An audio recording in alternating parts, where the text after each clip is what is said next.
Continuando con el programa de la presentación del libro Proceso de Cambio en Bolivia, a continuación, palabras del doctor Héctor Arce Saconeta, ministro de Justicia y Transparencia Institucional.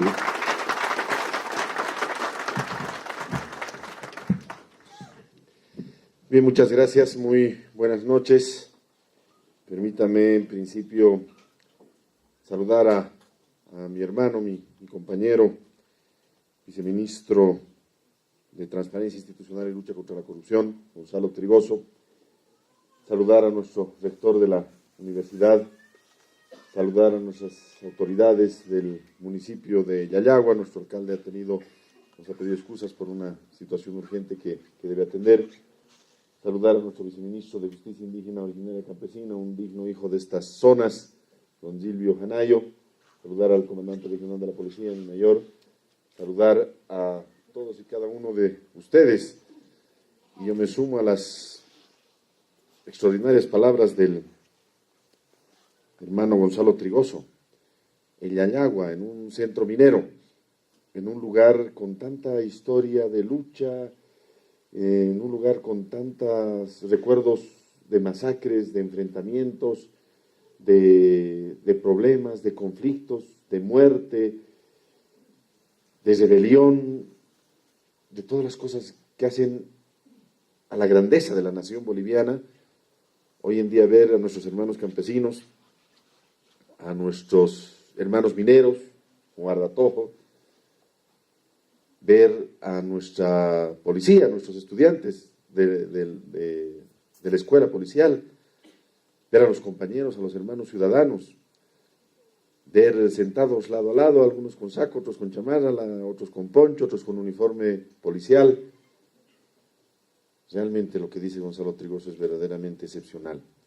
Hoy somos una nación unida, somos un pueblo unido, somos una nación absolutamente heroica, gracias a la grandeza extraordinaria de un líder y de un presidente que ha sabido pues conducir el país por el sendero de su grandeza, como vamos a ver en los próximos minutos. Yo quiero agradecer no solo la brillante y extraordinaria presentación del libro que ha hecho nuestro hermano Gonzalo Trigoso, sino las palabras de reconocimiento a este humilde servidor. Gonzalo Trigoso, además de ser un brillante abogado, un hombre académicamente solvente, moralmente intachable, un luchador al servicio de los trabajadores, todos ustedes lo conocen, abogado laboralista, es un hombre absolutamente leal, pero de las lealtades, de la lealtad que nos enseña el presidente. No lealtad a una persona, no lealtad a un trabajo, sino lealtad a lo que cree, a sus ideales, a sus principios, a sus valores. Así como lo ven a Gonzalo, en esa misma facha, en esa traza sencilla, humilde, pero que cuando ustedes lo escuchan denota una gran sabiduría. En esa misma indumentaria yo lo he conocido hace más de 20 años, 22 años, 25 años, 24, 25 años, cuando atendimos un caso conjuntamente entre el bufete Morales Dávila y el bufete del doctor Gonzalo Trigoso, un bufete querido y reconocido, una casa de los trabajadores. El proceso era Alpha Furniture, se debe acordar. Y de ahí, un cuarto de siglo después, Gonzalo no ha cambiado. Y un cuarto de siglo después, Gonzalo no va a cambiar. Va a morir así. Noble, solvente, leal a lo que cree, sirviendo a los trabajadores. Esos son los seres humanos que valen la pena en la vida. Es así nuestro presidente. Siempre nos dice, yo voy a morir antiimperialista. Y vaya que lo está cumpliendo.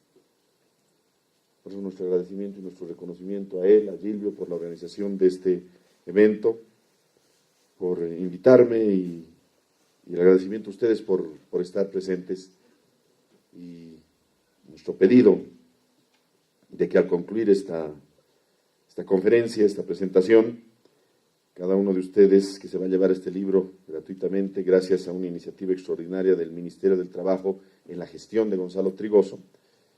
Hemos publicado 40 textos, 48 textos durante su gestión en el Ministerio del Trabajo, una edición totalmente gratuita, prohibida su venta, y espero que les sirva este texto y algunas reflexiones que vamos a compartir con ustedes esta noche, que ustedes lo puedan leer, lo puedan analizar. Este texto, mis hermanos, tiene un subtítulo que dice: ¿Cómo un dirigente indígena campesino logró conquistar el poder y refundar el Estado?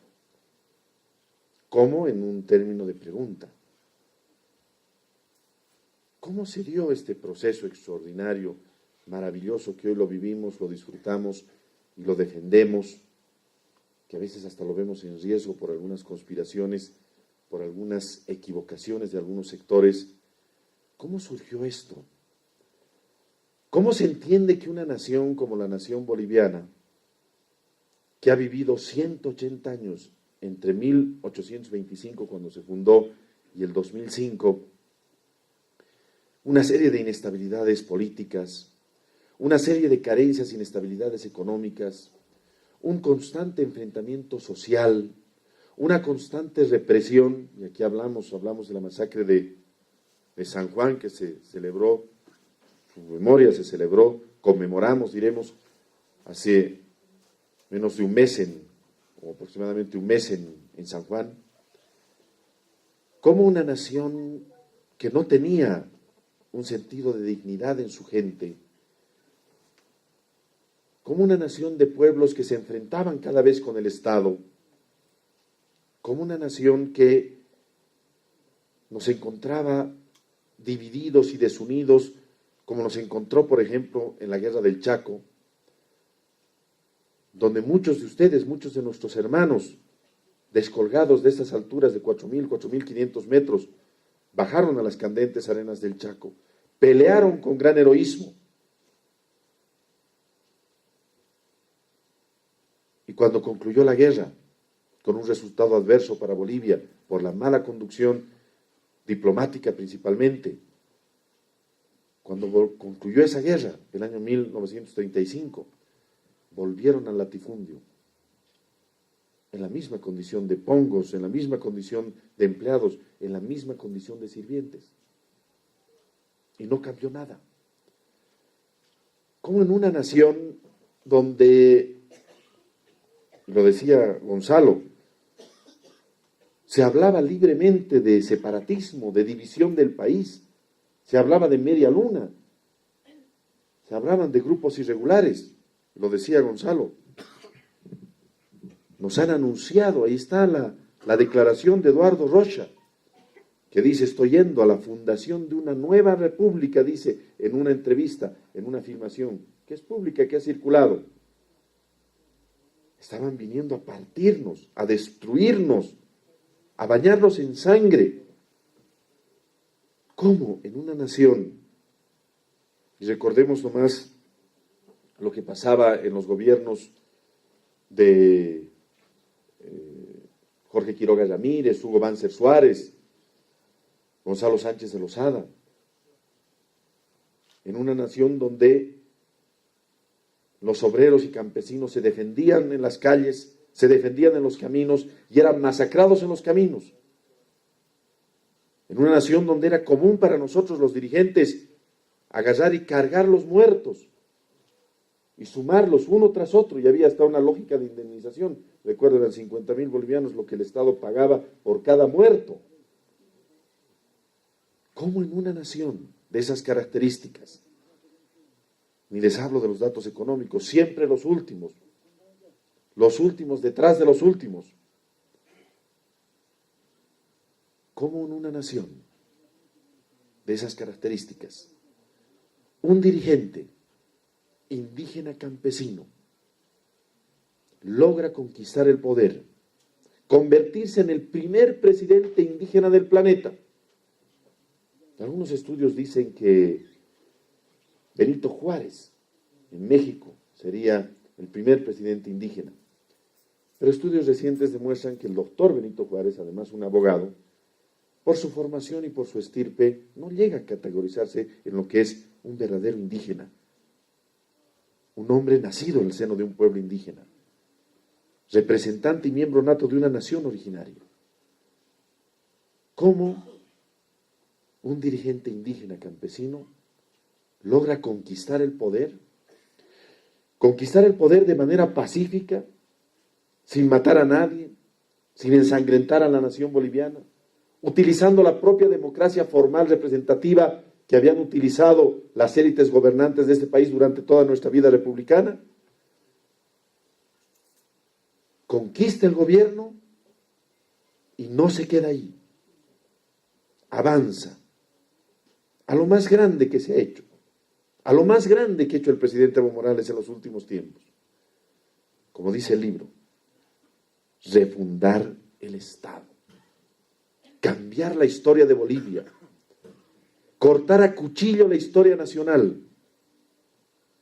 Un periodo, 180 años, 1825 al 2005. Y otro periodo, 2006 al 2017, al año en el que nos encontramos.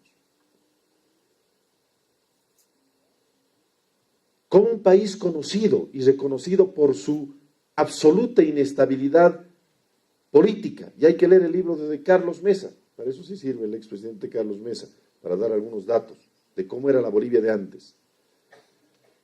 Como un país que tenía un índice de presidentes mucho más elevado que países como Estados Unidos, que tienen muchos más años de vida que nosotros. Como un país que en 5 años tenía 5 presidentes. Y revisen ustedes, el año 2000 era presidente Hugo Banzer Suárez.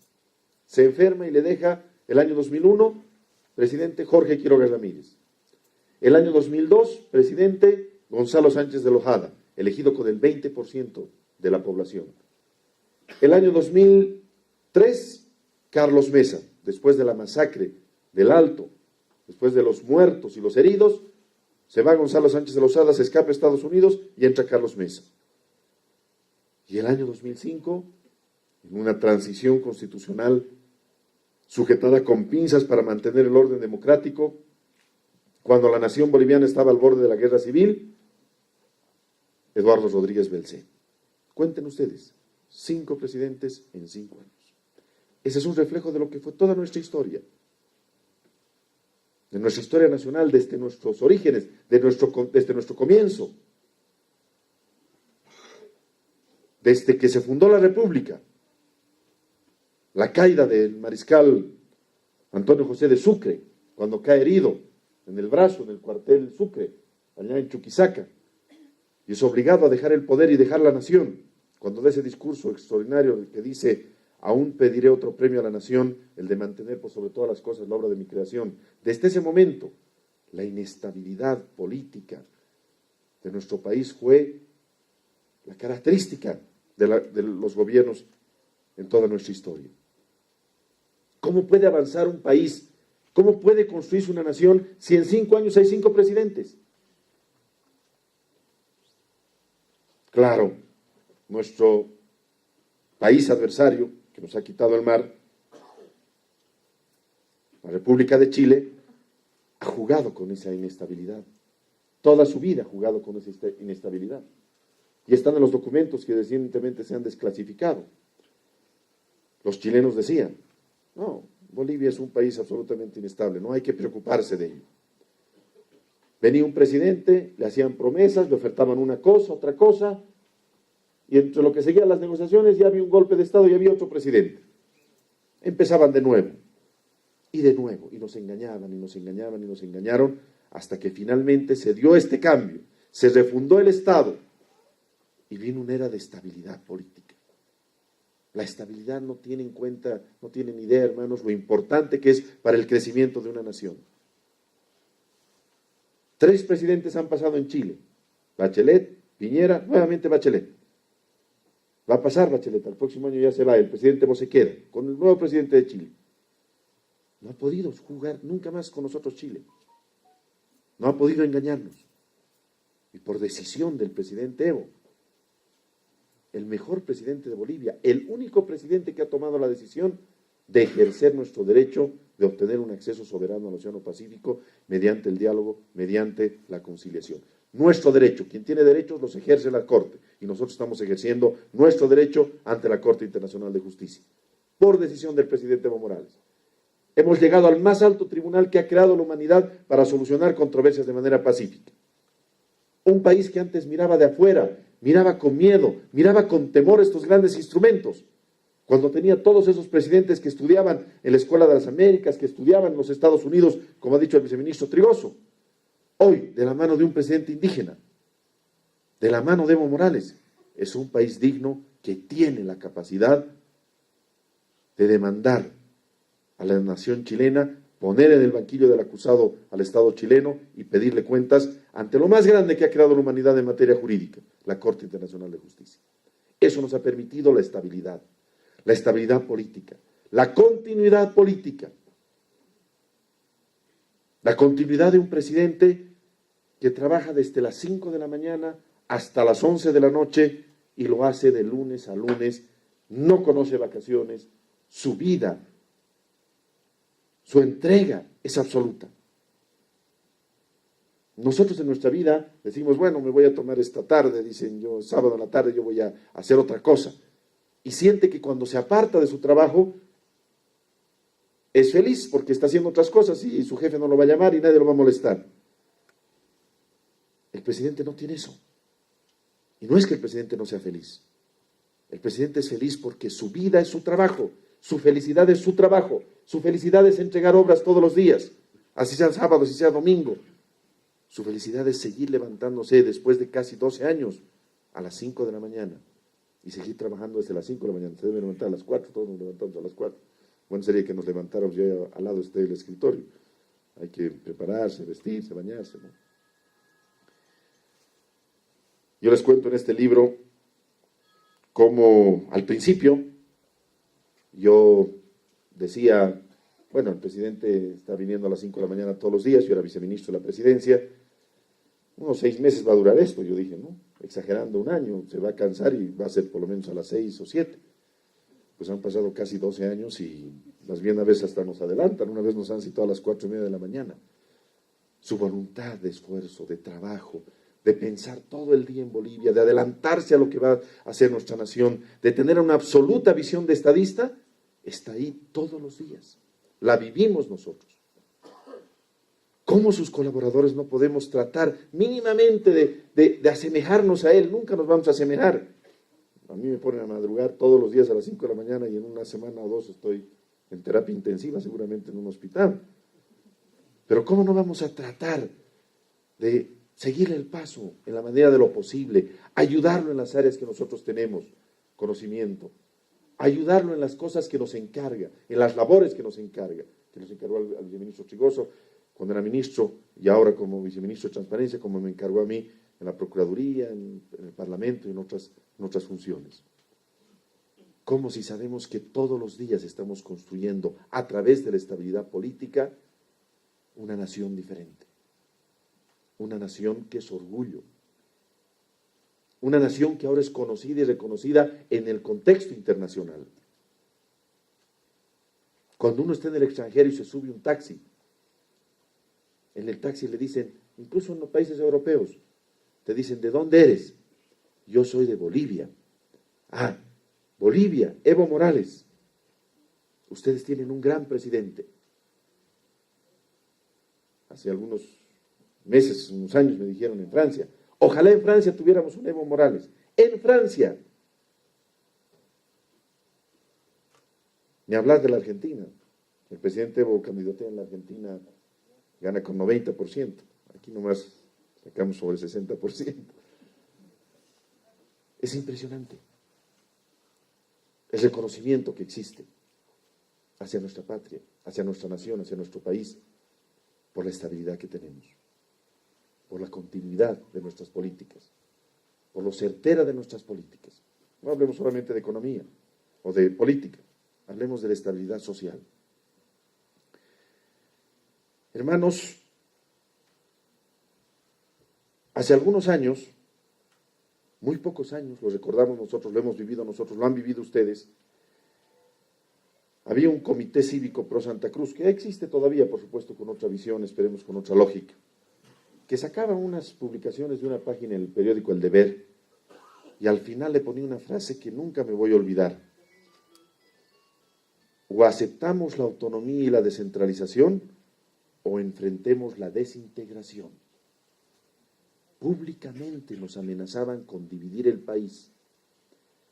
En Bolivia estábamos divididos por regiones, por clases sociales, por pueblos indígenas. Habían citadinos y habían indígenas, habían clases pudientes, propietarios de medios de producción, como diríamos, y clases empobrecidas. Habían collas, habían cambas. Todos estábamos en una suerte de enfrentamiento constante, de enfrentamiento colectivo. Estábamos a punto de enfrentarnos una y otra vez. Se marchaba en las ciudades. Ahora sí, guerra civil. Marchaba la gente. Se tomaban las instituciones públicas. Se quemaban las instituciones públicas. La gente no concebía que la democracia por la que había peleado tanto y a que habíamos conquistado el año 1982, finalmente le traiga hambre, miseria, inestabilidad, enfrentamiento, y tomaba las instituciones con rabia, con bronca. El Estado no significaba nada para ellos. Igual que el Estado no significó nada para la generación del Chaco. Para los indígenas que fueron a pelear en la guerra del Chaco, el Estado de la democracia después del 82 y particularmente después del 21-060, el 85, no significaba nada positivo para el pueblo. Todos estábamos enfrentados. Había un sentimiento de rencor, de odio. Uno caminaba en Santa Cruz y a veces lo veían colla y lo insultaban. Algunos camas en el Alto también los insultaban. Y hoy en día, vean ustedes, analicen este auditorio tan maravilloso, tupido de gente, tupido de los diferentes sectores sanos que conviven en esta hermosa población de Yayagua, en esta ciudad intermedia de Yayagua. Hoy en día todos nos queremos. Hoy en día el presidente Evo se reúne un día con los empresarios privados. Yo he estado con ellos. ¿Saben qué le dicen los empresarios privados? Le dicen, presidente, somos nosotros su gabinete de empresarios. Tómenos en cuenta como eso. Se reúne con la Central Obrera. Trabajamos con los sectores indígenas, obreros, campesinos. Yo recuerdo muy bien el día que se iba a anunciar el doble aguinaldo. Yo estaba en la Comisión de Constitución, recuerdo. No sabía de las cosas de gobierno. De las decisiones que se habían tomado, las manejaban como secreto de Estado. Pero la exministra, doña Teresa Morales, llego al palacio y me dice, ¿qué se va a anunciar hoy día? Todos los trabajadores, todos ahí felices. Estaba la Central Obrera, estaba el dirigente Trujillo, me acuerdo muy bien, Juan Carlos Trujillo. Y la Teresa me dice, vamos a anunciar doble aguinaldo, 2 aguinaldos se va a pagar este año. Yo he dicho, esta Teresa debe fallar anoche, ¿no? Como semejante. ¿Cómo decís? ¿En serio? Le dije. Yo de verdad no podía creer. Era el año 2014. Y le dije a la Teresa, ya cuando después he dicho, he comprobado que no había sido que había sido efecto de algún psicotrópico que me estaba diciendo semejante noticia, que había sido real semejante maravilla. Ustedes saben lo que es eso. Y le dije, mira Teresa, hace 10 años exactamente, yo hablé con una ministra del expresidente Carlos Mesa, del año 2004. Así como vos eres ministro del presidente Evo y me estás dando esta noticia, hablé con una ministra del presidente Mesa, que era mi amiga, es mi amiga hasta el día de hoy. Y ella me dijo, Héctor, no tenemos para pagar aguinaldo. Héctor, vamos a ir a pedir créditos blandos a la cooperación. El presidente nos ha dicho que vayamos a varios lugares a buscar financiamiento, porque no tenemos para pagar aguinaldo. Y era la verdad. Todos los gobiernos neoliberales de ese entonces juntaban los recursos para pagar apenas el aguinaldo. Y 10 años después, el presidente Evo en Palacio, por voluntad de él, fue su idea, como las grandes ideas, como el bono Juancito Pinto, como la renta dignidad, como el bono Juan Azurduy, son ideas del presidente. Nos decía, anunciaba con los trabajadores que íbamos a pagar ese doble aguinaldo. Los trabajadores unidos.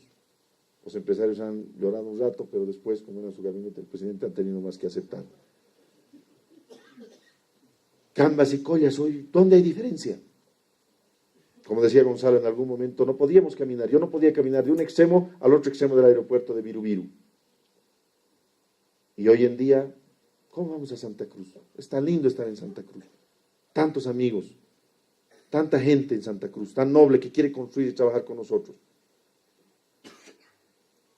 Con nuestra gente de tierras altas. Hoy en día nuestras diferencias sociales y nuestras diferencias económicas se han achicado. Hay un dato que siempre me gusta mencionarlo, es un dato estrella de nuestro gobierno, simple y sencillo, de los muchos datos que maneja nuestro presidente. El que es más esencial es la reducción de la extrema pobreza. En Bolivia, mis hermanos,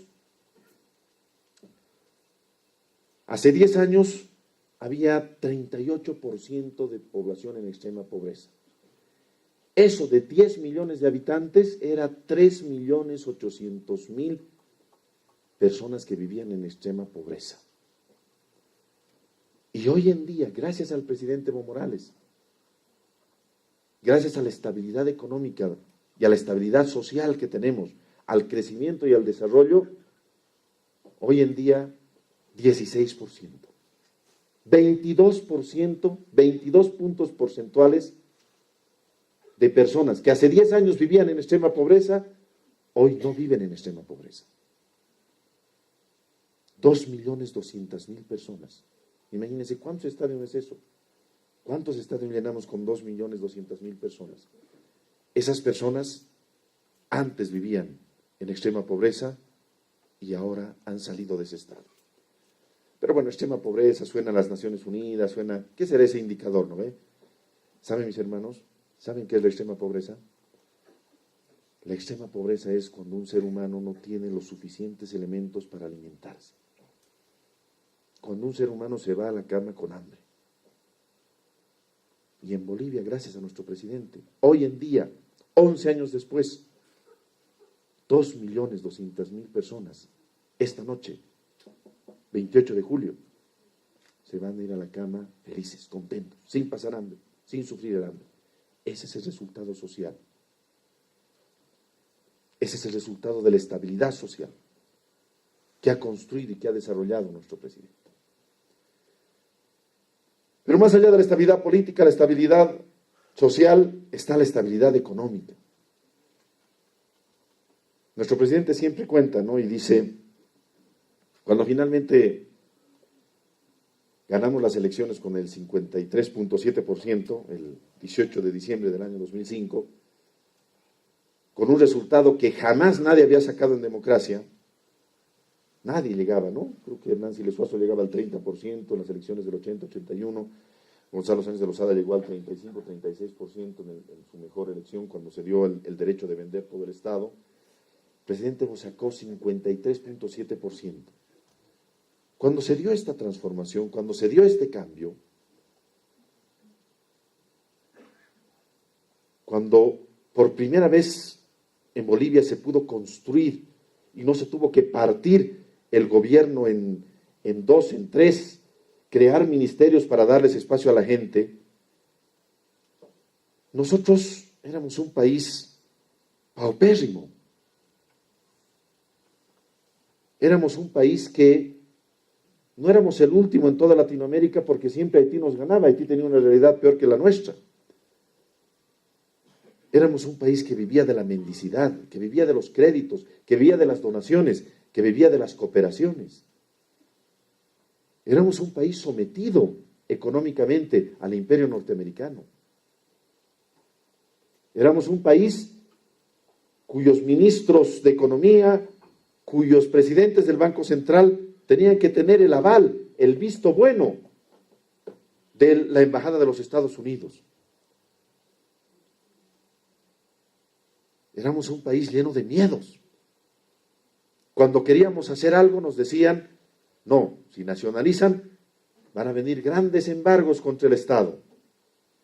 Van a venir grandes procesos judiciales. No pueden tocar la seguridad jurídica para las empresas.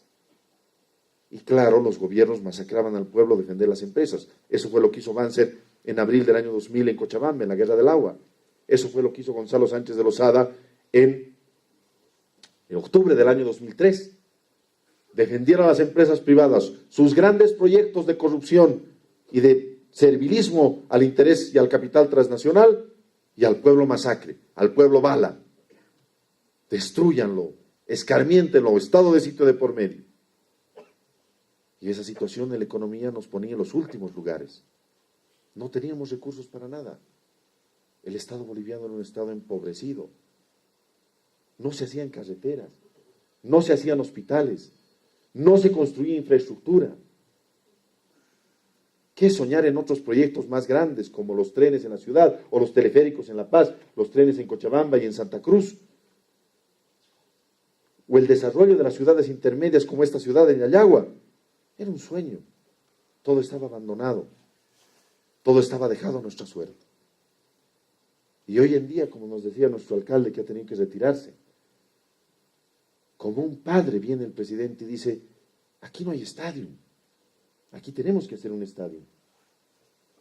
Aquí no hay coliseo, aquí tenemos que tener coliseo.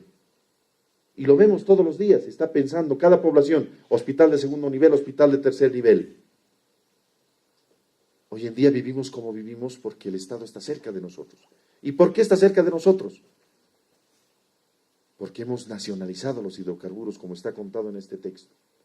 Porque hemos recuperado digna y soberanamente la propiedad de nuestros recursos hidrocarburíferos, de nuestro gas, de nuestro petróleo. Porque hemos reconstituido un yacimientos petrolíferos fiscales bolivianos, residual, casi basura, como lo dejaron los gobiernos, como lo dejó Gonzalo Sánchez de Lozada, y lo hemos vuelto en una corporación que hoy explora, explota, comercializa, refina. Hoy en día, como nunca antes, como no pasaba hace 40, 50, 60 años cuando se creó ENAF, Empresa Nacional de Fundiciones, no tanto, 40 años. Como no pasaba en décadas y décadas, hoy en día a nuestra materia prima le damos valor agregado. ¿Cuál es nuestra principal materia prima? El gas. El gas ahora tiene grandes plantas. Hay que ver esas plantas, la planta de Gran Chaco, que lleva el nombre de don Carlos Villegas Quiroga, unos grandes constructores también de este proceso. O la planta de Río Grande, las plantas de regasificación, como se llaman, las plantas de separación de líquidos. Dan ganas de llorar cuando uno ve eso. Eso veía en el extranjero, nunca veía en la nación boliviana. A lo mucho, como gran cosa, nos construyeron un tubo y nos sacaban, y las plantas eran todas brasileras. El presidente Enrique Cardoso dijo en alguna oportunidad, estoy yendo a Bolivia a ver nuestras instalaciones petroleras. Eso dijo el presidente del Brasil. Venían a ver aquí lo que era de ellos. Nosotros éramos los que mirábamos. Nos regalaban unas monedas, 18%, se llevaban el 82%. Y el presidente Evo, con la fórmula de la nacionalización, les invierte la fórmula. 82% para el Estado, 18% para las transnacionales. Y muchas de esas transnacionales se han quedado, pero como él dice, como está narrado aquí, ya no como nuestros dueños, ya no como nuestros patrones, sino como nuestros empleados, como nuestros funcionarios, que nos prestan un servicio y les pagamos por eso. Pero el gas y el petróleo hoy es de los bolivianos. Y hoy lo usamos los bolivianos para generar excedentes económicos, para generar una extraordinaria inversión pública. Y el presidente Evo, un hombre de extracción humilde, que ha sufrido en carne propia lo que a veces no es tener que comer en la noche, no saber qué uno va a comer mañana, como algunos también de nosotros hemos sufrido, por diferentes situaciones que se dan en la vida. Es una persona que ahorra, que administra el recurso. Por eso es que ahora hay crisis por un lado, por otro lado, miren cómo están otros países. Y nuestro país, como una rosa, como una flor blanca en medio del pantano, floreciendo y creciendo. Un presidente indígena nos dio la estabilidad económica, que nunca en la historia nacional, ni militares, ni civiles, ni autoridades de ninguna naturaleza jamás le habían dado a Bolivia. ¿Cuándo Bolivia ha tenido el crecimiento y el desarrollo que hoy tiene? ¿Cuándo nos hemos expandido y hemos crecido de tal manera? ¿En la época de los minerales? ¿En la época del Estado liberal, en 1880? ¿Cuándo? Díganme ustedes, alguien que nos diga, ¿cuándo Bolivia ha crecido más económicamente de lo que ahora crece? Pero a la estabilidad política, a la estabilidad social, a la estabilidad económica, hay que sumarle un cuarto elemento. ¿Quién sabe el más importante? El que más nos tiene que llenar el alma, compañeros, hermanos, aquí en esta maravillosa ciudad intermedia, Llayagua, cuna de tantas rebeliones, de tanta historia. La dignidad que hoy tenemos. Hoy nosotros, los bolivianos, la nación boliviana, es una nación que cree en sí misma. Como diría el gran filósofo Kant, los estados, las naciones se asemejan a los seres humanos.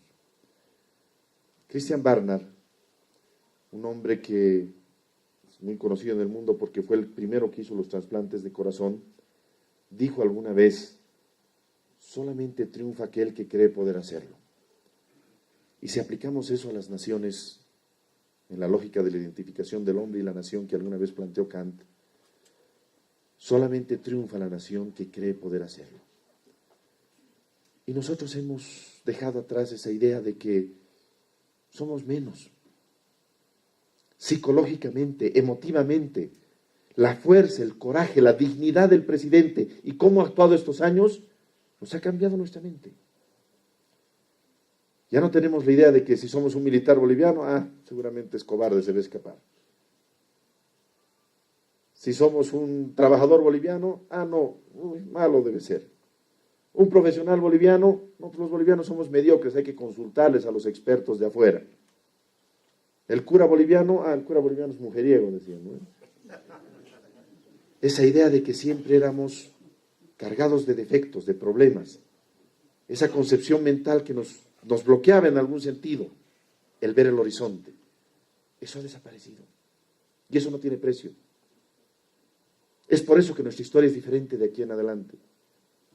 Y es por eso que el presidente Evo Morales va a ser recordado durante siglos y siglos. De aquí a 100 años se va a escribir cómo había un antes y un después en la vida nacional. Y cómo ha habido un hombre que ha transformado este país. Y siempre cuento esto porque me emociona. Cuando ha despegado el satélite Tupac Katari, en diciembre del año 2013, y ha salido en la China un cohete, ¿no? Esos cohetes con los que jugábamos cuando éramos niños, que siempre decía USA, ¿no? Los únicos que vivían en el espacio eran los rusos o los americanos, con la bandera boliviana y la huipala y el nombre de Tupac Katari. Cuando despegó ese cohete, fue lanzado al espacio y estaba el presidente en China y todos nosotros en la Plaza Murillo mirando, y todos lloraban en la Plaza Murillo, y todos nos abrazábamos, y todos llorábamos y botábamos lágrimas. Yo pensé y dije, algo ha cambiado en Bolivia. Hoy Bolivia es una nación que cree en sí misma. Ya no hay límites para lo que podemos hacer. Hoy podemos hacer todo lo que queramos. Si queremos tener una planta nuclear, tenemos una planta nuclear. Queremos llenar una ciudad de teleféricos. De este niño, Gonzalo se debe acordar, los que vivimos en La Paz, de este guauita yo he escuchado teleférico, Ronald McLean, Raúl Salmón, todo el mundo hablaba de teleférico. Jamás ha habido, ni siquiera una piedra se ha movido para construir un teleférico hasta que llegó el presidente Evo Morales. Y ese momento cuando yo veía llorar a todo el mundo, decía, algo ha cambiado. En la mente, en la psicología, en la emoción de nuestro pueblo, en las emociones de nuestro pueblo. Y ¿saben qué? La gente lloraba no por el satélite. Entel a veces tiene sus problemas, pero los problemas de comunicación no son tan malos para llorar tanto por un satélite. Esa nave que salía al espacio, con el nombre de Tupac Katari, simbolizaba que somos una nación diferente. Que las más grandes cosas que las veíamos solamente por televisión y las reservábamos para otra gente, finalmente los bolivianos podíamos hacerlas. Los bolivianos podíamos realizarlas. Podíamos realizarlas. La dignidad y la conciencia de que somos una nación que cree en sí misma, que puede hacer lo que cualquier otra nación lo ha hecho, que puede convertirse en el tiempo en una potencia, es el cuarto elemento, la dignidad que nos ha traído este gobierno.